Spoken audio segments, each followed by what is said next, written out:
Willkommen bei Seat Sketchbook.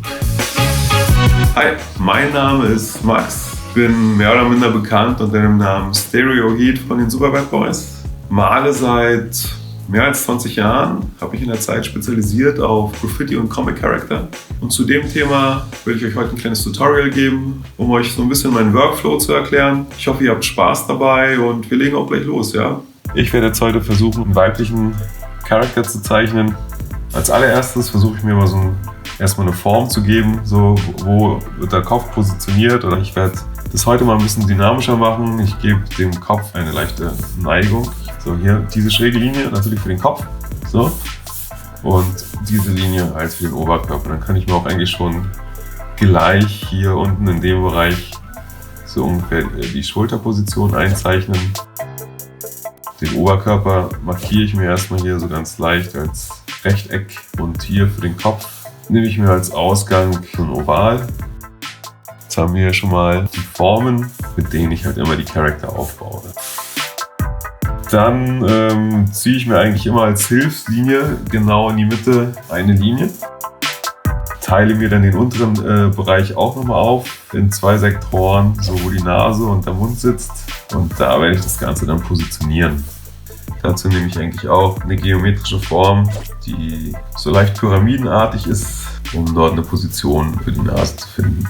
Es ist auch sehr wichtig, dass wenn wir jetzt hier so eine Augengröße haben, dass der Abstand zwischen den Augen eigentlich genau einer Augengröße entspricht. So, wie ihr seht, liegen die Augen auf dieser Linie, die ich mir vorher gesetzt habe. Die Ohren fangen ungefähr dort an, wo diese Mittellinie für die Augen positioniert ist und enden eigentlich auch im Normalfall so ungefähr auf der Linie, wo wir uns die Nase positioniert haben. Dann kommt als nächstes der Mund. Bei der Nase positioniere ich mir eigentlich auch immer so einen Kreis, der mir quasi Aufschluss darüber gibt, wo die Nasenspitze ist, die Augenbrauen, dann die Ohrmuschel reinzeichnen. So, als nächsten Step kommen natürlich die Haare drauf. Das ist so eine Sache, wo ich versuche, die Haare eigentlich so als Mütze zu sehen, weil die Haare, die kleben ja nicht direkt oben am Kopf dran, sondern geben dem Kopf ein bisschen mehr Volumen. Was auch wichtig ist, so, dass wir uns auch so langsam entscheiden, halt so von wo soll Licht und Schatten kommen. Wir werden das jetzt mal aus der Richtung machen. Jetzt versuchen wir ein bisschen mehr Kontrast reinzubringen in das Ganze und können schon mal ein paar Linien ein bisschen stärker zeichnen. Ja? Wir fangen mal an hier mit den Augenbrauen. Nach und nach werden wir das immer stärker und stärker machen. Der Kopf wirft natürlich immer so ein bisschen Schatten runter auf den Hals. Dadurch hebt sich der Hals dann auch ein bisschen stärker ab.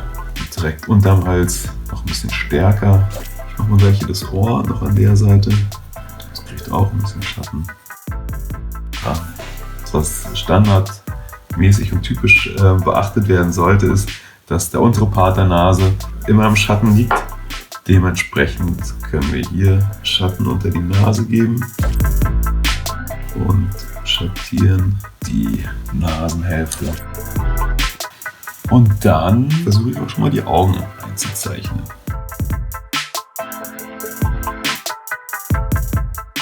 Versuche ich mir halt so einen kleinen Lichtpunkt halt in den Augen nochmal gleich zu setzen, den wir später freilassen, wenn wir die Augen schraffieren. Was jetzt auch eigentlich immer ein guter Hinweis ist, was man eigentlich auch immer machen sollte, weil die Augenlider an sich ja noch ein bisschen Schatten auf die Augen werfen, kann man hier immer noch so unter dem Lid auch immer noch so ein klein bisschen Schatten setzen. Dadurch bekommt das ein bisschen mehr Natürlichkeit. Ein kleines verschmitztes Lächeln, Lachgrübchen oder Schmunzelgrübchen, die Oberlippe ein bisschen ausformen. Was da eigentlich auch immer wichtig zu wissen ist, dass auf der Oberlippe immer mehr Schatten liegt als auf der Unterlippe. Ja, so viel dazu. Kommen wir gleich mal zum anderen Ohr. Ohrmuschel auch ein bisschen vom Schatten her ausschraffieren. Und da das ja das Innere des Ohrs ist, kommt da nicht ganz so viel Licht dran. Und dann hier diese weiten Ohrringe ran. Gut, dann kümmere ich mich mal hier so ein bisschen erstmal um den unteren Part. Das mache ich mal ganz grob. Ja, so langsam nimmt es doch Gestalt an. Kümmern wir uns schon mal um die Haare. Da können wir eigentlich auch so ein bisschen wild zeichnen, weil Haare fallen ja immer, wie sie wollen. Hier so ein paar einzelne Strähnchen mal rein. Aber wichtig halt, dass der Haaransatz unten immer ein bisschen dunkler ist. Wenn wir noch ein bisschen mehr drauf geben, damit es immer noch ein bisschen dunkler wird. So, dann hier das Shirt. Gut. Im nächsten Step Shirt zeichnen, die Arme so raus. Da setzen wir auch gleich nochmal schon den Schatten rein. Und schon bekommt das halt immer alles ein bisschen mehr Form und Struktur. Vielleicht erkennt man auch schon so langsam, wer es werden soll. Ich habe versucht, die Person auf dem Lollapalooza Festival dieses Jahr als Comic Character zu zeichnen. Also immer mehr reinschraffieren, damit das alles so ein bisschen im Laufe des Sketches immer mehr Kontrast und Tiefe bekommt. Gut, und dann bringen wir ein bisschen Schattenschraffur ins Gesicht rein. Unter den Augen auch ein bisschen Schatten.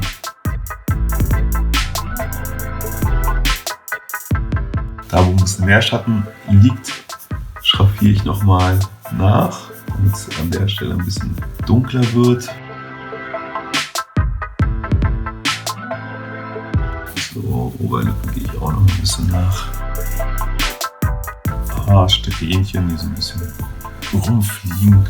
Was ich immer ganz gerne mache, ist einfach hinter meine Charakter so einen Kreis zu setzen, den ich dann auch noch mal so ein bisschen ausschraffiere, damit der Hintergrund nicht ganz so blass ist.